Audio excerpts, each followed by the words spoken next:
Et yo tout le monde, c'est Monsieur Gaming, j'espère que tu vas bien.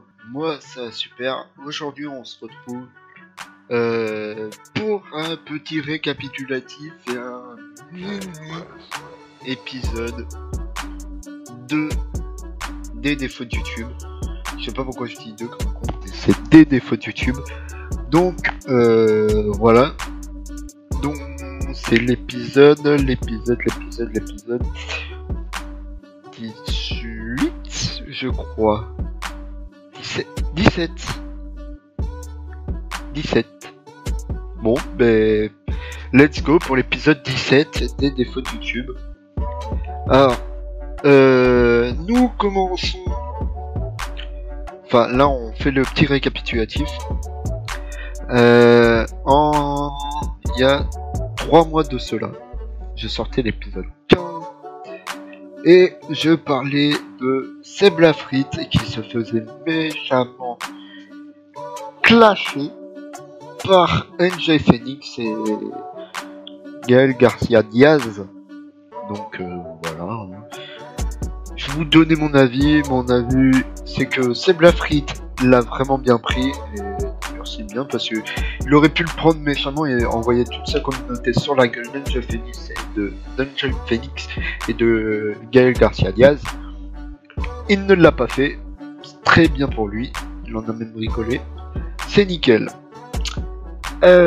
Après on a parlé de la zone 51, mais ça je vais pas en reparler parce que ça a été un échec. Voilà, un échec, oui totalement un échec. Et on parlait d'une eau que une streameuse vendait à 50 $, je crois. 50, ouais, une connerie du genre. Pour se faire de la thune facile. Et pour l'épisode 16 des défauts de YouTube, on parlait de ce qui se passait chaque année à la Paris Games Week. Voilà. Chaque année il y a du bordel, chaque année il y a des histoires. L'année 2019 n'a pas dérangé à la règle. Donc il y a toujours eu des histoires et il y en aura toujours. Après j'ai parlé de trash auquel il n'y a plus personne à part celui qui a créé trash. Donc, sinon il n'y a plus son père. Et j'ai parlé de la façon que JDG voyait YouTube actuellement, ce qui est compréhensible, qu'il le voyait comme un YouTube fit and fun, voilà, FF, fit and fun, en gros c'est du divertissement et du contenu rapide.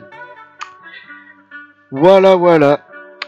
Et là on va arriver dans un épisode vraiment frais. Là c'est vraiment le 17ème, le comeback, voilà, auquel je vais parler de ban Twitch, de FDP, de Tubonia, et de un streamer qui a détourné l'argent des dons des lives caritatifs qu'il faisait. Donc, on va commencer par le ban def Twitch de Pierre Orca. Alors, je vais vous expliquer ce qui s'est passé. Il y a un mois, oui, parce que cette histoire date de décembre, mais j'ai pas fait de défaut de YouTube en décembre parce que je préparais celle-là. Bref, il y a un mois, Pierre Orca faisait un live basique sur Twitch et il y avait un de ses viewers qui lui demandait un truc, je sais plus, je vous mettrai l'extrait maintenant. À un moment, il y a un viewer qui t'a demandé comment ça se fait que genre quand il marche dans la rue, il attire des gays. Et tu lui as répondu, bah c'est peut-être parce qu'il ressemble à un gay. Et en gros, il a dit, bah, parce que peut-être t'attires les gays. Et il y a une, voilà, de féministe Twitter Donc les pires c'est ceux-là. C'est ceux sur Twitter. Je vais avoir des problèmes. Je n'ai rien contre les féministes ni contre personne, mais contre ceux, enfin celles qui foutent la merde sur Twitter pour battre des chaînes, ça me casse les couilles. Ça me casse les couilles. Et du coup, ce qui s'est passé, c'est que il s'est fait ban 6 jours après son live. Là, je vous la fais rapidement, du coup, je loupe des histoires, enfin des passages. Et j'en ai tout. Non, attends. Oui. Enfin, il dit. Enfin, je vous mets l'extrait. Là, vu que je sais pas trop, je me rappelle plus trop de l'histoire. Je vous mets l'extrait. Ça ira plus vite. Et en gros, ce qui s'est bouffé, c'est que Pierre Orca est un musicien. Il travaillait pour la boîte de jeux vidéo de Zerator. Et ce qui s'est passé au grand miracle, c'est que peut-être Grand Max, quelques jours après, il se fait virer aussi de la boîte de Zera. Et évidemment, comme une emmerde n'arrive pas toute seule, du coup, quelques jours après, je me suis fait virer de la boîte de production de Zerator. C'est-à-dire que ça fait maintenant peut-être 4 ans, ouais, 3-4 ans, que j'étais comme compositeur pour Zerator et ensuite pour sa boîte de jeux vidéo. Et j'ai été ban, j'ai été viré du coup.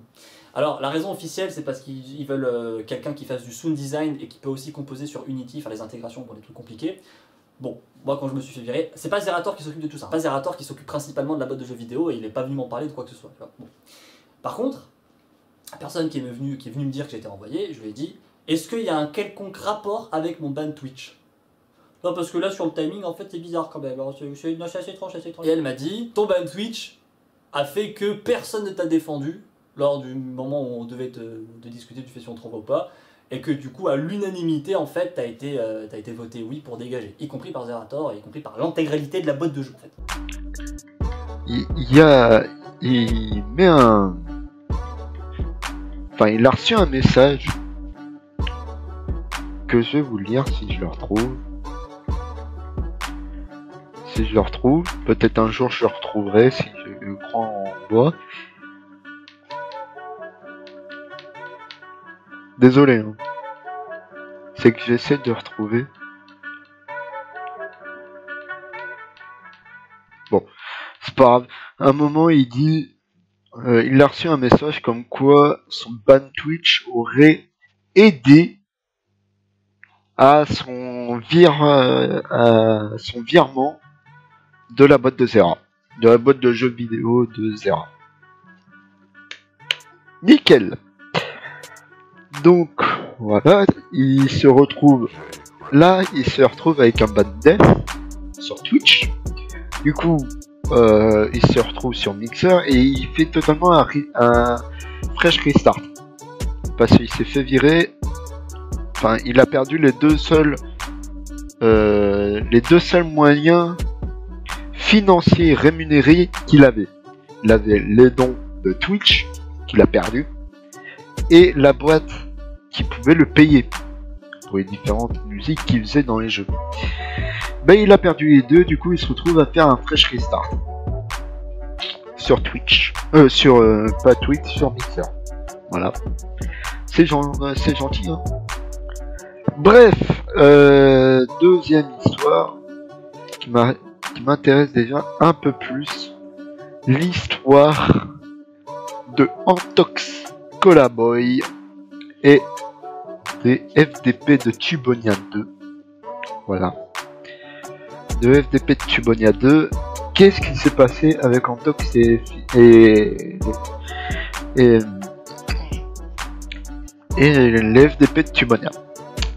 Ce qui s'est passé, c'est que, en fait, pour ceux qui ne savaient pas, Antox a été viré de la campagne, enfin vraiment de toute la participation des FDP de Tubonia. Ça c'est fait, mais ça a été fait, il a été viré à la fin de la première campagne et au début de la deuxième.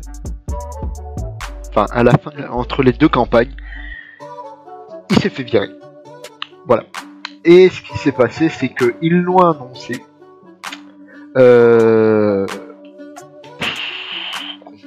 Ils l'ont annoncé dans leur live de fin de campagne. Pour l'annonce, c'est très simple, il y a un indice déjà, il n'y a que 3 webcams allumées, c'est bien qu'il en manque un 4e, et l'annonce qu'on va faire, c'est que, enfin, que l'on fait, c'est que Antox nous quitte. Stop. Ils l'ont annoncé sur leur live de fin de campagne, mais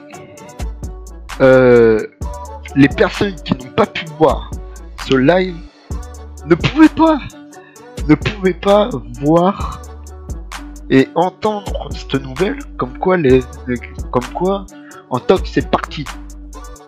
Donc ce qui s'est passé, c'est que il y a un youtubeur, je vous mets le screen ici, Psychodélique, qui a un peu fait chier, je vais pas vous le cacher, un peu beaucoup même, fait chier Absol et Ulule pour en savoir plus, parce que il y avait une contrepartie à 1000 boules, et la contrepartie c'était que les personnes qui avaient pris cette contrepartie avaient droit à un voyage et étaient hébergées chez Absol, je crois. Et il y aurait Absol, Antox, Gibbs, le dessinateur. C'est bien, mais cette contrepartie n'est pas du tout respectée, parce que Antox a été viré. Du coup, Psychodélique a fait chier Absol pour qu'il y ait enfin une news sur leur Ulule pour annoncer le départ d'Antox. On ne veut pas savoir les réponses, enfin on veut savoir les réponses, mais on ne veut pas savoir l'histoire, parce que c'est du privé et c'est bien. Tant mieux que ça soit du privé. Mais on veut juste une news comme quoi ça dit Antox ne fait plus partie des FDP de Tubonnier. Donc voilà.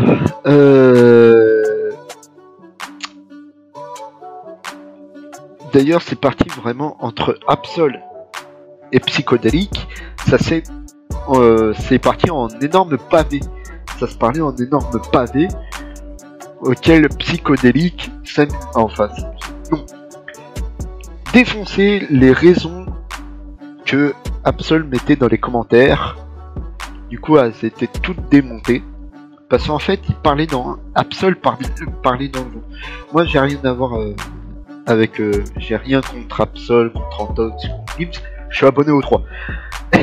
Et je n'ai pas financé le FDP de Tubonia 1, encore moins le 2. Et ben, j'ai raison de pas avoir fait le 2. Par contre, j'aurais dû faire le 1. Mais ça, c'est mon problème. Bref. Qu'est-ce qui s'est passé? Alors, on va parler vite fait du troisième cas. Le cas Anaïs 13K. Qu'est-ce que c'est que ce truc? Qu'est-ce qu'il y a dans ce truc? C'est quoi l'histoire? Dis-nous tout, on veut savoir. Je vous la raconte. Anaïs 13K est un streamer certifié sur Twitch. Et tous les ans, depuis 4-5 ans, il faisait un live caritatif par an. Ce qui est bien, ce qui est très sympa, ce qui est honorable. Mais le problème, c'est que Anaïs 13K, Anis 13K, détournait l'argent qu'il avait eu. Nickel. Et alors qu'il disait, ouais, je l'ai donné à l'association, ouais, je l'ai donné, ouais, j'ai donné. Et à la fin, il se retrouve vraiment balancer la vérité.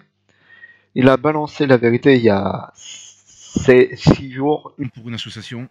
Et la première année, quand j'ai organisé le marathon caritatif, je l'ai fait sans aucune arrière-pensée. Je voulais vraiment reverser l'argent à l'association. Mais en même temps, à côté de ça, j'avais des galères d'argent. Des problèmes d'impôts, de crédit. Et quand cette somme d'argent est rentrée, ça m'a traversé l'esprit et j'ai pas fait le bon choix.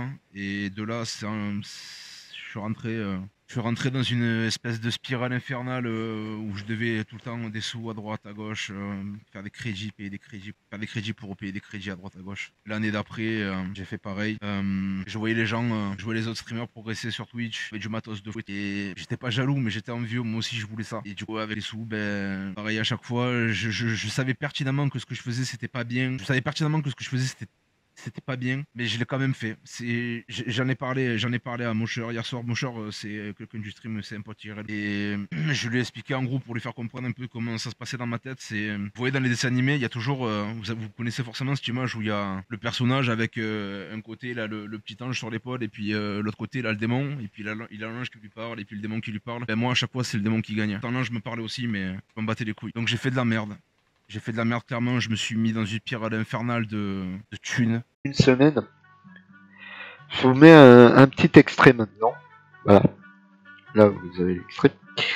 Et voilà, hein, clairement. Détourner des quelques milliers. Bon, ça n'a pas dû dépasser les 3-4 000 euros, mais quand même, on voit que c'est quelqu'un qui est habitué à faire des jeux d'argent et qui, à chaque fois, perd tout. Mais voilà. Quand tu dis que tu fais un live caritatif, tu balances l'intégralité de tes bénéfices durant ton live, gagnés durant ton live, à l'association. Tu fais pas des jeux d'argent. Tu joues pas, t'achètes rien. Ok, c'est tentant, mais t'achètes rien, frère. Du coup, il s'est retrouvé. Hein, voilà. Il s'est retrouvé avec, je pense, plus de Twitter. Je pense qu'il a plus de Twitch. Je veux bien les voir, mais je pense qu'il n'a plus de Twitch. J'allais voir actuellement. Et je pense qu'il a vraiment plus rien parce que tout le monde lui a été dégoûté. Et ce qui est logique. Ce qui est entièrement logique. Ouais.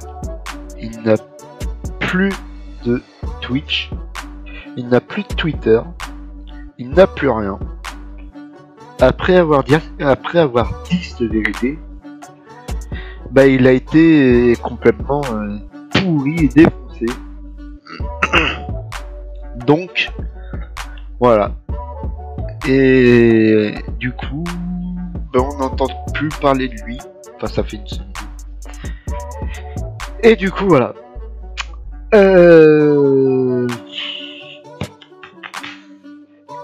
Qu'est-ce que je pourrais vous parler plus? Après, je vais pas vous parler de gaming. Pardon. Ah oui, petite info vite fait. Je vous laisse ça vite fait, hein, je vais pas m'étaler dans le sujet. Mais Fanta 974, lui qui faisait partie du duo de Fanta et Bob sur Minecraft et Bob sur Skyrim et tout. Maintenant Fanta a fait une chaîne sur de la crypto-monnaie. Voilà. C'est tout ce que j'avais à dire. Je voulais pas en balancer plus. En tout cas, j'espère que tu as aimé. Tu peux aller sur mon YouTube, regarder quelques pubs. Pour moi, ça me fait plaisir. Ça me fera vraiment plaisir. Tu peux t'abonner, tu peux liker, partager et commenter. Moi, je te remercie d'avoir regardé cet épisode 17 des défauts de YouTube. Et voilà, je te dis à la prochaine. Puis c'est tout. Allez, salut. comme Thiago. On a le mood qui fait kiffer les femmes, on a le flow qui fait kiffer les fans. Concert aux States, on aurait kiffé le faire. Pour un feat avec moi, dis-moi qui peut le faire. Pour monter à l'échelle, on n'a pas dû le faire. Un corps de lâche mais je suis le plus fort. Que du sale au micro, balance ton porc.